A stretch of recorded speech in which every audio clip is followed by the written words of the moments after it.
میں مختصراً عرض کرتا ہوں کہ اگر کسی پہ قضا نمازیں باقی ہوں تو سنت غیر موقدہ اور نوافل چھوڑے گا وہ، ورنہ یہ قبول نہیں ہوتے. ٹھیک ہے نا. سنت غیر موقدہ کون سی ہیں؟ عصر سے پہلے کی 4، عشاء سے پہلے کی 4، ان کو چھوڑ دیں، ان کی جگہ قضا نماز.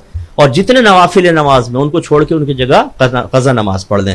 سنت موقدہ کے بارے میں علماء نے یہ فرمایا کہ اس کو ترک نہ کیا جائے، اس کو ادا کرے. باقی یہ آپ سنن غیر موقدہ نوافل ترک کریں گے. دوسرا آپ نے فرمایا آسان طریقہ کیا ہے؟ پہلے حساب کا طریقہ ہوتا ہے. لڑکا جو ہے وہ 12 سے 15 سال کے درمیان شرعی اعتبار سے بالغ ہوتا ہے. 12 سے 15 سال کے درمیان جب احتلام ہو جائے وہ ایڈلٹ کہلائے گا شرعی اعتبار سے. ورلڈ وائڈ قانون کے اعتبار سے 18 ایئرز اولڈ آپ کو پتا ہے ایڈلٹ ہوتا ہے، بالغ ہوتا ہے. لیکن ہمارا مذہب 12 سے 15 سال کے درمیان.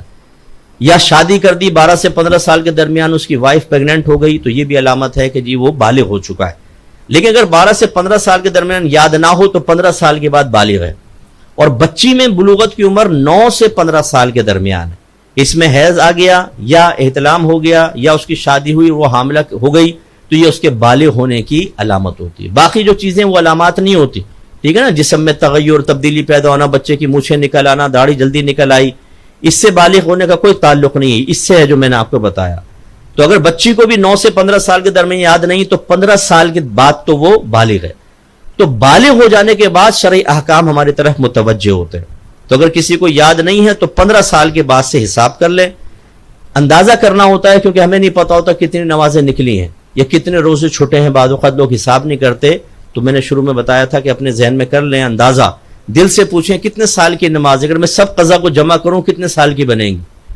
6 مہینے، سال، 2 سال، 3 سال، 4 سال. جہاں دل مطمئن ہو جائے کہ اس سے زیادہ نہیں، بس وہ لکھ لیں.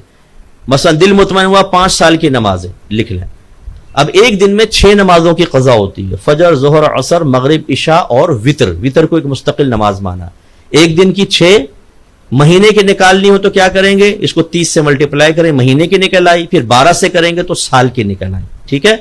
یہ آپ اس طرح ہر سال کی، جیسے وہ اسکورنگ کرتے ہیں نا بچے، انڈے بنا کے کاٹتے رہتے ہیں، چھکا بکا چوکا لگتا ہے، ایسے وہ اپنا بنا کے رکھ لیں، کمپیوٹر پہ رکھ لیں. اب آپ کو ہر فجر کے ساتھ فجر پڑھ لیں، زہر کے ساتھ زہر، تب بھی جائز. ایک ساتھ پڑھنا چاہیں پورے ایک دن، عشاء کے بعد پورے دن کی فجر، زہر، عصر، مغرب، عشاء، تب بھی جائز. ادائیگی کا آسان طریقہ یہ ہوتا ہے کیونکہ بعض اوقات کثیر نمازیں ہوتی ہیں، نفس سستی کرتا ہے.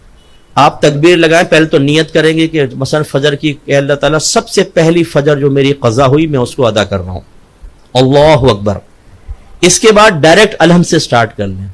نہ ثنا پڑھیں، نہ اعوذ باللہ، الحمد پڑھیں، آمین. اس کے بعد سورت پڑھیں. رکوع میں جائیں، ایک دفعہ تسبیح پڑھیں، لیکن مکمل رکوع میں آنے کے بعد سبحان ربی العظیم، سمیع اللہ لمن حمدہ، ربنا ولک الحمد. پھر سجدے میں چلے جائیں، ایک دفعہ تسبیح سجدے میں بھی، سبحان ربی الاعلی، پھر اللہ اکبر، سبحان ربی الاعلی، کھڑے ہو جائیں. پھر اس طرح اس کو کریں. اگر 2 رکعت نماز ہے جیسے تو اتحیات پڑھیں گے تو اتحیات پڑھ کر اللہم صلی علی محمد اور سلام پھیر دیں. 4 رکعت ہے تو پھر اگلی جو تیسری چوتھی ہوگی اس میں صرف تیسری اور چوتھی میں 3 بار سبحان اللہ کہہ لیں، کیونکہ تیسری چوتھی میں قرات واجب نہیں ہوتی. تیسری میں سبحان اللہ سبحان اللہ سبحان اللہ رکوع میں، اور ایسی نماز کمپلیٹ کر کے وطر کے اندر جب آپ تیسری رکعت میں پڑھیں گے تو دعائے قنوت کی جگہ آپ صرف رب اغفر لی، رب اغفر لی، رب اغفر لی 3 دفعہ، یا اللہم اغفر لی، اللہم اغفر لی، اللہم اغفر لی کر لیں اور رکوع کر دیں. یوں مختصر ہو جاتی ہے نماز اور آپ آسانی سے ادا کر لیں گے. ٹھیک ہے.